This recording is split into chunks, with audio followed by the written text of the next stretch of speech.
now after these years of experience, have you grown to know when to stop being personal and start getting more of a storyteller? I'm getting there now, yeah. I think certainly this album for me, Face, has been really liberating in that way. So I am the narrator, certainly in all of the songs, and for me that's been really refreshing, and I'm a year into talking about the album now, and I still feel okay. So that's a good sign that something is going right, I think, yeah.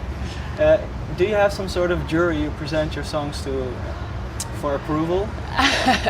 No, there are people that I ask for feedback along the way. My husband is probably the primary one, but but not necessarily, because my songs are very, I'm so linked to them that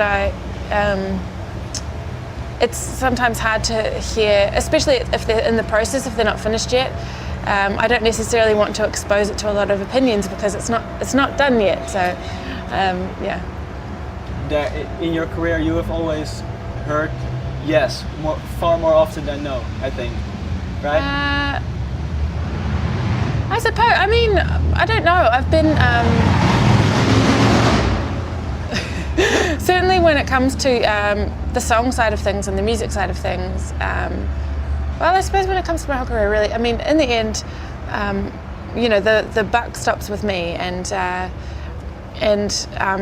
certainly I have an amazing team of people who, there's a lot of decisions we make together, but with some things, and particularly with the music that I make and the songs that I write, the final decision will always be with me, because I'm the person who is represented. If I make an album and it's crap and everyone hates it, people aren't going to go, oh, it must be other people's fault. They'll say, oh no, she made a terrible album, so I'm the one who everything kind of comes on, the good stuff and the bad stuff.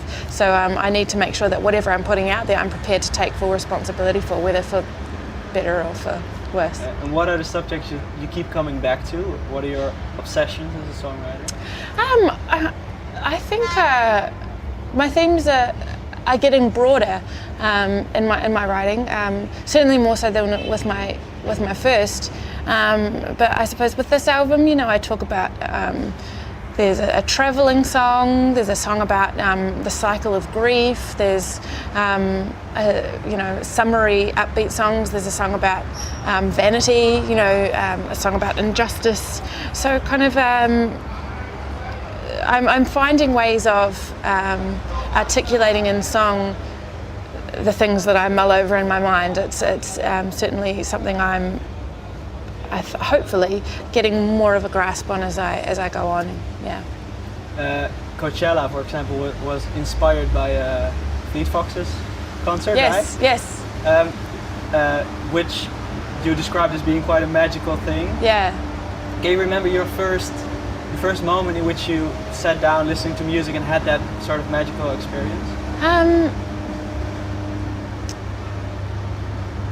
I can't remember the first, but I certainly remember, pivotal moments along the way. I remember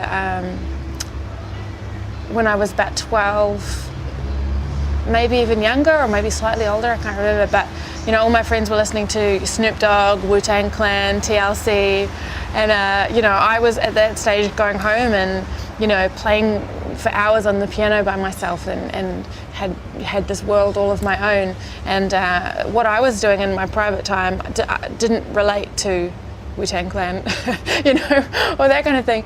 And so I remember the first time that I heard James Taylor on the radio, and it was my friend's mum. She was taking us to an after-school activity, and it was in her car. And I remember it came on the radio, and here was somebody there wasn't a whole bunch of production and beats and all this stuff. It was just a voice and a guitar and a piano.